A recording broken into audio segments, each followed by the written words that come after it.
नमस्कार, स्वागत है आपका। आप देख रहे हैं न्यूज़ 24। मैं हूं आपके साथ आशा झा। और आज बुलेटिन में बंगाल में एक तरफ 8वें चरण का आखिरी राउंड का मतदान चल रहा है, इधर कोरोना जिस पर रिकॉर्ड तोड़ मामले सामने आए हैं, दोनों पर नजर रहने वाली है। पश्चिम बंगाल में आपको बता दें 8वें चरण की वोटिंग जारी है। इस बीच 4 जिलों की 35 सीटों पर बंगाल में आज आखिरी चरण में वोट पड़ रहा है। देश में कोरोना के मामले में भी बेतहाशा बढ़ोतरी देखने को मिली है। 4 लाख के करीब केसेस, एग्जैक्ट फिगर 3,79,257 लोग एक दिन में कोरोना से संक्रमित हुए हैं, लेकिन 2,69,000 से ज्यादा लोग ठीक भी हुए हैं। आपको बता दें कि 2 बड़ी खबरें हैं और दोनों बड़ी खबरें देखिए कोरोना के खौफ में ही, क्योंकि बंगाल में 8वें दौर का जो मतदान हो रहा है बहुत धीमा। हालांकि मतदान की गति सुबह सुबह देखने को मिली, क्योंकि एक डर लोगों के बीच देखने को मिल रहा था।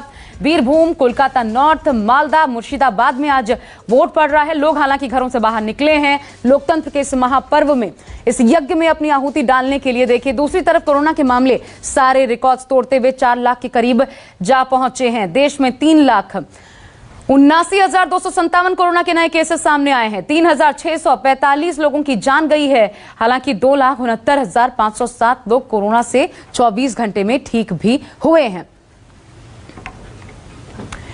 लेकिन बड़ी बात यह है कि देश में कोरोना की रफ्तार थमने का नाम नहीं ले रही। रोज रिकॉर्ड टूट रहा है और आज भी रिकॉर्ड टूटा है। आज देश में कोरोना के मामले 4 लाख के करीब जा पहुंचे।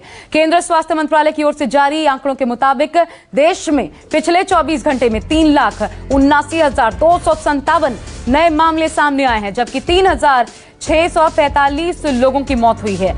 ये दोनों आंकड़े अब तक के लिहाज से सबसे बड़े आंकड़े हैं। अब तक ना तो कभी 3,79,000 के करीब नए केस ही सामने आए थे, न ही 3,645 लोगों की मौत हुई थी। हालांकि राहत की बात यह है कि पिछले 24 घंटे में 2,69,507 लोग कोरोना को मात देकर ठीक भी हुए हैं। और इसी के साथ देश में अब कुल संक्रमितों की संख्या की बात करें तो ये 1,83,76,524 पर जा पहुंचा है। देखिए एग्जैक्ट फिगर हम आपको दिखाते हैं पूरे देश में क्या हालात हैं इस वक्त कोरोना से।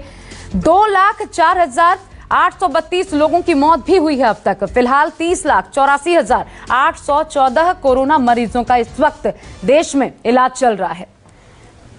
लेकिन महत्वपूर्ण यह है कि डरना नहीं है, बल्कि कोरोना को मात देनी है। हिम्मत से, हौसले से, पॉजिटिविटी बरकरार रख के WHO भी यही कहता है कि देश में महज 15% से कम लोगों को ही अस्पताल जाने की जरूरत है, लेकिन जागरूकता के अभाव में लोग अस्पताल पहुंच रहे हैं और कोरोना और ज्यादा हाहाकारी रूप में सामने आ रहा है।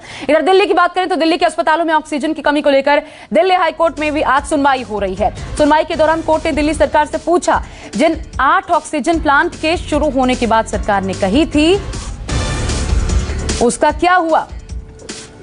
और चलिए हम सीधा रुख करते हैं, दिल्ली सरकार के स्वास्थ्य मंत्री सत्येंद्र जैन इस वक्त प्रेस कॉन्फ्रेंस कर रहे हैं। टोटल में एक थोड़ी गलती हुई थी कि वो एक दिन पहले में जोड़ना होता है, उसको उससे पहले दिन में जोड़ दिया गया था। ठीक कर दिया है, करेक्ट कर दिया गया। सर 1 तारीख से जो वैक्सीनेशन होने वाला 18 से अबव एज का, तो क्या उसके लिए प्रिपरेशन दिल्ली गवर्नमेंट ने कर चुकी है और वैक्सीनेशन अलर्ट है कि उस एज के ग्रुप को वैक्सीन? नहीं, अभी वैक्सीन नहीं है। वैक्सीन के लिए हमने कंपनी से रिक्वेस्ट की है। अभी जैसी वैक्सीन आती है तो आपको बताएंगे। सर कई राज्य हैं जो 1 मई से शुरू नहीं कर रहे हैं, तो क्या दिल्ली उसमें है नहीं कर सकते? अभी आपको 1-2 दिन में बताते हैं, क्योंकि वैक्सीन तो सबसे इम्पोर्टेंट है ना। तैयारियां सारी हैं पर वैक्सीन होना जरूरी है। 1 दिन का ही समय बताइए ज्यादा। वैक्सीन के बिना तो कैसे बता सकेंगे। सर मौत के आंकड़ों को लेकर थोड़ा बहुत विपक्ष सवाल उठा रहा है कि जो शमशान घाट के जो आंकड़े आ रहे हैं और जो हमारे सरकारी डेटा में आंकड़े आ रहे हैं उसमें बहुत ज़्यादा डिफरेंस है। देखिएगा, ये कोई राजनीति का समय नहीं है। आपको याद होगा पिछली बारी भी 6 महीने पहले भी उन्होंने ऐसा शोर मचाया था, सब कुछ ठीक था। कौन चाहेगा कि किसी भी चीज़, पहली बात तो कोई नहीं चाहता कि डेथ हो, एक भी डेथ हो। दूसरी बात, इसके ऊपर कोई छुपाने का किसके पास अधिकार है? जिसके पास भी आते हो तुरंत तो रिपोर्ट कर देते हैं। दिल्ली में डेथ सर्टिफिकेट किसी का नाम बन रहा तो बताओ, सबका डेथ सर्टिफिकेट बनता है, सबके ऊपर लिखा जाता है कि कोरोना डेथ है तो कोरोना से। मतलब उसमें ऐसा नहीं है कि इस समय पर या कभी भी दिल्ली के अंदर सब कुछ ट्रांसपेरेंट है। मैं बाकी जगह की बात नहीं कर सकता। दिल्ली के अंदर कोई भी चीज़ कभी भी नहीं छुपाएगी, ना छुपाई जाएगी। सर एक हॉस्पिटल में बेड्स की कमी है, बहुत सारे लोग परेशान हो रहे हैं। जो डेली हेल्थ बुलेटिन आता है उसके हिसाब से अगर आप हॉस्पिटल के बेड और कोविड केयर सेंटर को जोड़ लें तो 6,000 से ज्यादा अवेलेबल है। इन दोनों में क्या अंतर? कोविड केयर सेंटर के अंदर देखियो, अभी जो इस बारी जो वेव आई है ये पहले 3 वेव से बिल्कुल थोड़ा डिफरेंट है।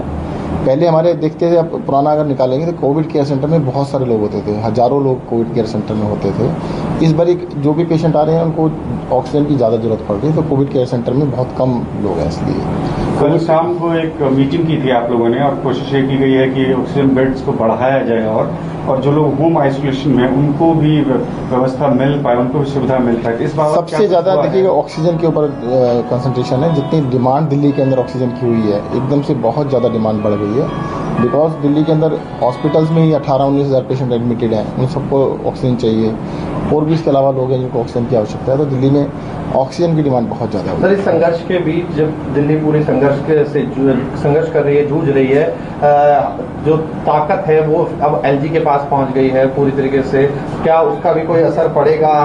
आप देखते हैं कि आपके काम पर कोई असर पड़ेगा? देखिएगा, मैं तो ये कहता हूँ हम अपना काम करते रहेंगे और जनता के लिए जो भी हमसे करना है हम बिल्कुल करते रहेंगे। सर, लेकिन अब फैसलों के लिए सर आपको उनकी राह देखनी पड़ेगी, लगता है तो कुछ असर पड़ेगा दिल्ली?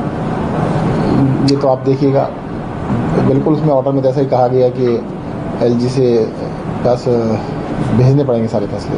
सर, एम्बुलेंस एक दिल्ली के लिए बहुत ज़्यादा इस वजह से कोई परेशानी आपको लग रही है, होना शुरू हो रही है, कोई अड़चन आपको? कल ऑर्डर आया है तो पता लगेगा, परंतु हम कह रहे हैं कि हम पूरी तरह से जो भी अड़चन आएगी उसके बावजूद भी पूरा काम करेंगे। सर, एम्बुलेंस दिल्ली वालों के लिए सबसे बड़ी चुनौती बन गई है। तमाम 5-5 किलोमीटर 6-6 किलोमीटर के 15-15 हज़ार रुपए मांग रहे हैं एम्बुलेंस वाले, और कहा जाए तो एक तरीके से कालाबाजारी कर रहे हैं, सौदा कर रहे हैं लाशों पर। नहीं, देखिए दिल्ली के अंदर जो कैट्स एम्बुलेंस दिल्ली सरकार चला रही है, अभी भी उसकी कोई दिक्कत नहीं है। 102 नंबर पे आप करके बुला सकते हैं। लेकिन सबसे बड़ी बात जो अभी आप सुन रहे थे, दिल्ली के स्वास्थ्य मंत्री सत्येंद्र जैन को अभी वैक्सीन नहीं है, जब आएगी वैक्सीन तब इस पर आगे देखेंगे क्या करना है। 18+ वालों को 1 तारीख से वैक्सीन दी जानी है, लेकिन ये तैयारियां हैं। इधर आपको बता दें, दिल्ली के अस्पतालों में ऑक्सीजन की कमी को लेकर दिल्ली हाईकोर्ट में आज सुनवाई हो रही है। सुनवाई के दौरान कोर्ट ने दिल्ली सरकार से फिर पूछा, जिन 8 ऑक्सीजन प्लांट के शुरू होने की बात सरकार ने कही थी उसका क्या हुआ। दिल्ली सरकार ने हाईकोर्ट से कहा, हम अगले 1 सप्ताह में 15,000 बेड बढ़ा रहे हैं, हमें इसके लिए दूसरे 280 मीट्रिक टन गैस की जरूरत और होगी। इसके बाद दिल्ली में कुल ऑक्सीजन की आवश्यकता 704 मीट्रिक टन हो जाएगी। मेरे साथ प्रभाकर मिश्रा जुड़ गए, मेरे सहयोगी इस पर अपडेट के साथ सीधा उनका रुख करते हैं। प्रभाकर, लेकिन 8 ऑक्सीजन प्लांट, इसका जवाब क्या मिला? देखिए, दिल्ली की तरफ से ये कहा गया कि 2 प्लांट अभी ऑपरेशनल हो चुके हैं, फंक्शनल हैं, 2 कल से शुरू हो रहे हैं, यानी 30 तारीख से आज से शुरू हो रहे हैं, और बाकी के लिए उन्होंने कहा कि सरकार की तरफ से परमिशन दे दिया गया। मतलब ये कि 8 में से 4 फंक्शनल हो गए हैं, 4 पे प्रक्रिया जारी है। लेकिन इस बीच जो सुनवाई के दौरान महत्वपूर्ण बातें हुई वो ये हुई है कि एक बार फिर दिल्ली सरकार की तरफ से केंद्र सरकार पर आरोप लगाया गया है कि केंद्र सरकार कहने के लिए तो 490 मैट्रिक टन ऑक्सीजन का कोटा तय किया था, लेकिन ये इतना कभी ऑक्सीजन मिल नहीं रहा है। और सरकार बार बार कह रही है, दिल्ली सरकार कह रही है कि हमें 700 मैट्रिक टन ऑक्सीजन की जरूरत है, लेकिन केंद्र सरकार से बार बार कहने के बाद केंद्र सरकार उदासीनता बरत रही है, इसलिए हमें बार बार शिकायत करने की जरूरत पड़ रही है। एक बात और ही इसमें ये कहा गया कोर्ट की तरफ से कि हम दिल्ली सरकार की तरफ से कि हम 1 हफ्ते में 15,000 और बेड बढ़ा रहे हैं, और इसके लिए हमें 280 मैट्रिक टन गैस की और जरूरत होगी। तो कुल मिलाकर दिल्ली सरकार की जो मांग है वो ये है कि 704 मैट्रिक टन हमारी आवश्यकता हो जाएगी, इस पर विचार करने की जरूरत है। तो एक तरफ से कहें कि आरोप प्रत्यारोप भी जारी हो रहा है, दूसरी तरफ से ये कि केंद्र सरकार उसकी सफाइयां दे रही है, और दिल्ली सरकार की तरफ से बार बार ये कहा जा रहा है कि केंद्र सरकार के कहने के बावजूद, वादा करने के बावजूद दिल्ली का जो कोटा है वो नहीं मिल रहा है। तो सुनवाई आज करीब 5वां या 6वां दिन सुनवाई है। जी, सवाल पूछ रहे हैं। इस पर केंद्र की तरफ से कुछ कहा गया, क्योंकि केंद्र सरकार तो बार बार कह रही है कि जरूरत से भी ज्यादा हम सप्लाई कर रहे हैं, ये तो दिल्ली सरकार अरेंज नहीं करवा पा रही है। देखिए, यही विडंबना है कि दिल्ली सरकार कह रही है कि जो उन्होंने वादा किया था 490 मीट्रिक टन का, वो अभी तक पूरा वादा के मुताबिक उतना गैस नहीं दिया गया। हालांकि ये सवाल हाईकोर्ट ने भी केंद्र सरकार से पूछा था, और केंद्र सरकार बार बार ये कहती है कि दिल्ली सरकार को जो कोटा है उसके मुताबिक ऑक्सीजन तो सप्लाई किया जा रहा है, लेकिन ऑक्सीजन लाने के लिए जो बाकी राज्यों का कोटा है, बाकी राज्य अपने हिसाब से ट्रांसपोर्टेशन के लिए टैंकर की व्यवस्था करें। दिल्ली सरकार के पास तो व्यवस्था नहीं है। दिल्ली सरकार हाथ पर हाथ धरे बैठी हुई, या दिल्ली सरकार चाहती है कि उसको सब कुछ खाने की थाली में सजा कर रखा जाए।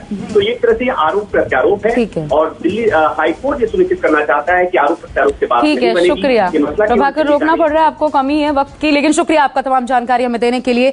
और अब कोरोना में, क्योंकि आज सबसे ज्यादा मामले सामने आए हैं, रिकॉर्ड टूटा है 3,79,000 से ज्यादा मामले, और 3000 का आंकड़ा पार हो चुका है मौतों का। मेरे साथ मेरे 3 सहयोगी इस वक्त जुड़ रहे हैं, 4 सहयोगी जुड़ चुके हैं। दिल्ली से आप देख सकते हैं पल्लवी झा इस वक्त हमारे साथ मौजूद है, नोएडा से कुंदन सिंह, मुंबई से संकेत पाठक, अहमदाबाद से भूपेंद्र सिंह। सबसे पहले दिल्ली का ही रुख करते हुए पल्लवी मैं आपके पास आ रही हूं।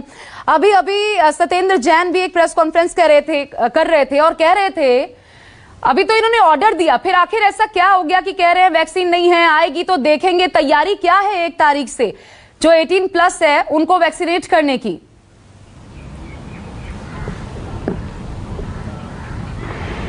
देखिए, जाहिर तौर पर अभी तमाम राज्यों से ऐसी ही खबरें आ रही हैं कि चूंकि वैक्सीन अभी तक पहुंची नहीं है और 18 से ऊपर वालों की जो जनसंख्या है वो तकरीबन 90 करोड़ के आसपास है और पूरे देश भर में सिर्फ 14 करोड़ ही वैक्सीन शॉट लगे हैं और अभी भी 165 करोड़ शॉट्स लगने बाकी हैं। तो ऐसी स्थिति में अलग अलग राज्यों से ऐसी ही खबरें आ रही हैं कि उन्होंने ऑर्डर तो दिया है लेकिन वैक्सीन अभी पहुंचा नहीं है। तकरीबन 1 हफ्ते का वक्त लगेगा जो कंपनी कह रही है कि हम डिलीवर कर पाएंगे। दिल्ली ने तकरीबन 1.5 करोड़ शॉट्स के ऑर्डर दिए हैं जिसको ये माना जा रहा है कि अगले 2-4 दिनों में ये वैक्सीन जो है पहुंच जाएंगे।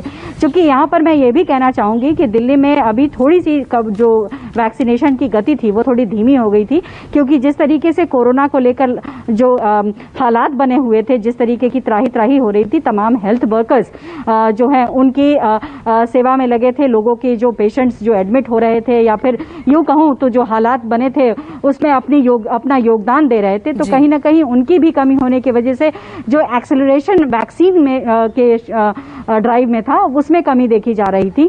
लेकिन चूंकि अब 1 तारीख से शुरू होना है और वैक्सीन की कमी है तो जाहिर तौर पर देखिए बड़ा इम्पोर्टेंट हो जाता है ये प्रश्न कि आखिर इतने बड़े जो पॉपुलेशन है उसको किस तरीके से फिर ये वैक्सीन मिलेगा, क्योंकि वैक्सीन जो है कहीं ना कहीं देखिए ये बचाव जरूर कर रहा है। ये सवाल पल्लवी मैं आपसे इसलिए पूछ रही हूँ क्योंकि ऐसा लगता है सत्येंद्र जैन को सुन करके तो ऐसा लगा कि वो तो कह रहे हैं हमें अभी कुछ नहीं पता कि क्या होगा, वो तो इस तैयारी में है, केंद्र से भी तो आएगी, कम से कम शुरुआत होगी, ऐसी कुछ बात कहते तो एक अलग बात होती। वो तो एकदम लग रहा है हथियार डाला हुआ है कि 1 तारीख से होगा नहीं होगा हमें नहीं पता।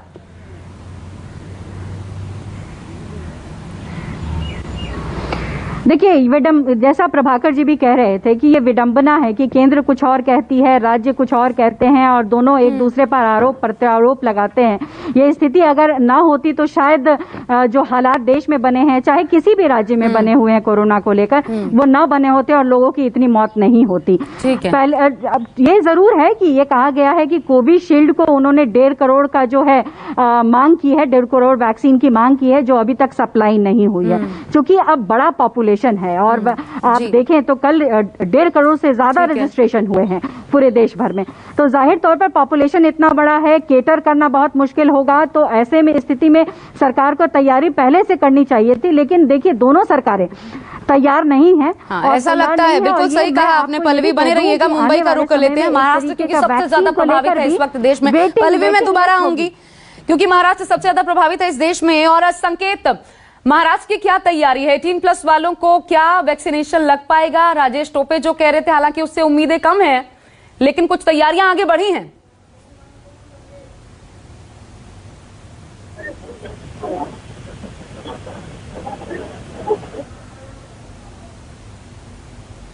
संकेत, आवाज मिल रही है आपको?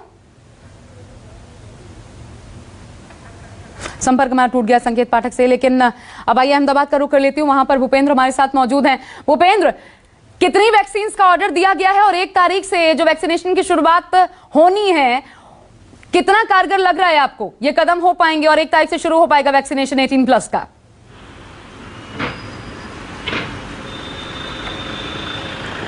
देखिए, जैसा पल्लवी बता रही थी बिल्कुल उसी तरह की स्थिति यहाँ पर देखने को मिल रही है। 1.5 करोड़ वैक्सीन का ऑर्डर दिया गया है, लेकिन वो वैक्सीन कब तक पहुँचेगी इसको लेकर अब तक कोई केंद्र की तरफ से जवाब नहीं आया है। 1 तारीख से वैक्सीनेशन का कार्यक्रम शुरू होना था 18 साल के ऊपर की उम्र वालों के लोगों के लिए, लेकिन जब तक वैक्सीन आ नहीं जाती तब तक ये कहना मुश्किल है कि 1 तारीख से ये कार्यक्रम शुरू हो पाएगा या नहीं हो पाएगा। लोगों ने बढ़ चढ़कर ऑनलाइन रजिस्ट्रेशन कराया हुआ है, लेकिन अभी तक ये अस्थिरता बनी हुई है। 1.5 करोड़ वैक्सीन उपलब्ध हो पाएगी या नहीं हो पाएगी, क्योंकि जिस तरह की स्थितियां सामने आ रही हैं, खबरें सामने आ रही है, उससे फिलहाल 1 तारीख को ये वैक्सीनेशन होता मुश्किल दिखाई दे रहा है। बिल्कुल बिल्कुल आप बने रहिएगा, मैं वापस आपके पास आती हूँ। तो देखिए, क्या ये मिसमैनेजमेंट का नतीजा है जो इस वक्त हम भुगत रहे हैं, क्योंकि 70% आबादी को वैक्सीनेट करना सबसे ज्यादा जरूरी कदम है कोरोना को हराने के लिए। इधर आपको बता दें, इस बीच एक अहम फैसला लिया गया है। उत्तराखंड में 4 धाम यात्रा को स्थगित कर दिया गया है। बढ़ते कोविड के मामले को देखते हुए राज्य सरकार ने बड़ा फैसला लिया है। सिर्फ मंदिरों में पुजारी और वहां मौजूद रहेंगे जो पूजा और अनुष्ठान करेंगे। सीएम ने खुद इस बाबत जानकारी दी। अगले मई महीने में ये यात्रा शुरू होनी थी। पिछले साल भी आपको याद होगा, कोविड की वजह से यात्रा नहीं हो पाई थी, रद्द करना पड़ा था। फिर इस साल हालांकि रजिस्ट्रेशन लाखों की तादाद में हो चुके थे, इसके बावजूद इस यात्रा को स्थगित करना पड़ा है, क्योंकि दूसरा वेव है ये प्रचंड रूप में सामने आ रहा है और अभी इसके और बढ़ने के आसार हैं। इधर यूपी में एक और बड़ी खबर है कि योगी सरकार ने बड़ा फैसला किया है। वैक्सीन के लिए जारी होगा ग्लोबल टेंडर, ये कहा गया है। ग्लोबल टेंडर जारी करेंगे वैक्सीन के लिए। 4 करोड़ वैक्सीन के लिए ग्लोबल टेंडर जारी किया जाएगा। आपको बता दें कि उत्तर प्रदेश में 9 करोड़ लोगों को वैक्सीन लगनी है। 10 दिन में पूरी होगी टेंडर की प्रक्रिया। 10 दिन के भीतर ये टेंडर की प्रक्रिया पूरी की जाएगी 4 करोड़ वैक्सीन के लिए, जबकि 9 करोड़ लोगों को लगना है यूपी में। कुल मिलाकर के वैक्सीन 10 दिन में पूरी कर ली जाएगी। हालांकि तैयारी क्या है, इसके पहले 1 तारीख से क्या इतने अनुपात में वैक्सीन हमारे पास है कि 18+ को दी जा सके, या जो इससे पहले 45 उम्र से ज्यादा लोगों को वैक्सीन दी जा रही थी, क्या उनका पूरा हो चुका है? ये तमाम चीजें अभी इस पर क्लैरिफिकेशन सामने आना बाकी है। कुंदन सिंह मेरे साथ जुड़े हुए हैं, सीधा उनका रुख कर लेते हैं आइए, क्योंकि कोरोना के बढ़ते मामले और अभी कुंदन तमाम राज्य सरकारें कहीं की भी हालत आप देख लीजिए, ऐसा लगता है कि तैयारी पूरी नहीं है। अभी यूपी में 10 दिन लगेगा, ये लगभग कह रहे हैं। टेंडर मंगाए गए हैं, उनमें 10 दिन लगेगा। 4 करोड़ पहले वैक्सीनेशन मिल पाई, ये तैयारी है। लेकिन ये तैयारियां हैं, ये क्या मिसमैनेजमेंट का बड़ा उदाहरण हमारे सामने महामारी के वक्त में देखने को मिल रहा है? और इसका कारण क्या रहा? कच्चे माल की सप्लाई ना होना भी क्या एक कारण है कि यह देरी हो रही है?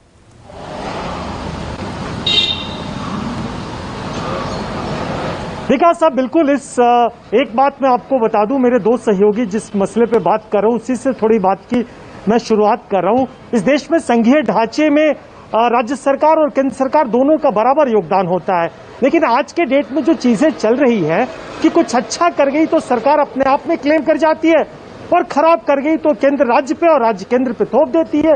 उसी तरीके से चल रहा। आज अगर उत्तर प्रदेश का ये उदाहरण ले लें तो 10 करोड़ जो टेंडर आज ग्लोबल टेंडर करने का निर्णय लिया गया है, क्या योगी सरकार को ये बात पता नहीं थी कि उनके देश में जनसंख्या कितनी है? उनके प्रदेश में 18 से लेकर 45 साल के आयु वर्ग के लोग कितने हैं? क्या उनको ये बात पता नहीं था कि देश के 2 बड़ी कंपनियां जो उनको सप्लाई करेंगी उनको क्या कोटा मिलेगा, क्या प्रोजेक्शन होगा? और आज ग्लोबल टेंडर करने की क्या जरूरत है? क्योंकि सबको पता है कि इस देश में मात्र 3 ही कंपनियां हैं, जो 2 ऑलरेडी इंडिया में है और एक स्पुतनिक जो कि हाल में अप्रूव हुई है। अगर ग्लोबल टेंडर करके आप फाइजर और दूसरी कंपनियों को तो मंगाने से रहे, क्योंकि इंडिया में वो अप्रूव ही नहीं है। सो इस तरह के स्लोगन देना, और जहां तक तैयारी का सवाल है, मुझे लगता है कि तैयारी प्रेस कॉन्फ्रेंस की जरूर हो गई है, एडवर्टीजमेंट की जरूर हो गई है, लेकिन ग्राउंड में जब लोग वैक्सीनेशन सेंटर पे जाएंगे उन्हें क्या सामना करना, इसकी कोई तैयारी नहीं है। ये भगवान भरोसे है, जैसे बसों में लिखा रहता है, यात्री अपने सामान की रक्षा स्वयं करे। कुछ इसी कॉन्सेप्ट में सरकारें चल रही है। लेकिन सवाल ये भी है कि तमाम सरकारें जो प्रोजेक्शन दे रही हैं, उन कंपनियों के तरफ से ये डाटा क्लियर होना चाहिए, या मिनिस्ट्री ऑफ हेल्थ अफेयर्स के जो लोग हैं या जो कोर कमेटी है वो तय करना चाहिए कि किस फेज में, क्या सारे आयु वर्ग के लोग एक दिन तो वैक्सीनेशन सेंटर पर नहीं चले जाएंगे ना? अगर आप रजिस्ट्रेशन करते हैं तो रजिस्ट्रेशन में आप एक टाइम स्लॉट बता दीजिए कि भैया जो फर्स्ट कम फर्स्ट सर्व शुरुआती तौर के लोगों को 1 मई से स्टार्ट होगा, इसके बाद जिसके रजिस्ट्रेशन आते जाएंगे, इसके बाद वो चीजें थोड़ी थोड़ी होती जाएगी। जो प्रोडक्शन है वो प्रोडक्शन उसी तरीके से भेजा जाएगा। सरकार ये भी तय कर सकती है कि ग्रामीण इलाकों में जहां बीमारी कम फैली है वहां थोड़ा देरी से वैक्सीनेशन शुरुआत की जाए। जो बड़े शहर है, जो घने आबादी वाले शहर है, जहां ज्यादा परेशानी है, वहां पे वैक्सीनेशन को फास्ट कर दिया जाए। तो मुझे लगता है कि अगर सरकारों को करना है तो उनके पास तमाम उपाय है। बहाने बनाने के लिए, दोषारोपण करने के लिए, सोशल मीडिया पे अपडेट करने के लिए, अब सवाल फिर कुंदन ऐसे में ये पूछा जाना चाहिए कि क्या सिर्फ ये आई वॉश है, दिखाने की कोशिश की हम कुछ कर रहे हैं, और ये ग्लोबल टेंडर जो टर्म दिया गया है क्या इसी का नतीजा है? बहरहाल आप तीनों का बहुत बहुत शुक्रिया मेरे साथ जुड़ने के लिए। पल्लवी आपका, भूपेंद्र आपका और कुंदन आपका हमारे साथ इस चर्चा में जुड़ने के लिए। एक बहुत छोटा सा ब्रेक ले रहे हैं, लेकिन खबरें न्यूज 24 पर लगातार जारी है। और ब्रेक लेने से पहले आपको याद दिला दें, आज शाम 4 बजे से लगातार देखना ना भूलिए न्यूज 24 टुडेज चाणक्य का सबसे विश्वसनीय, सबसे सटीक एग्जिट पोल।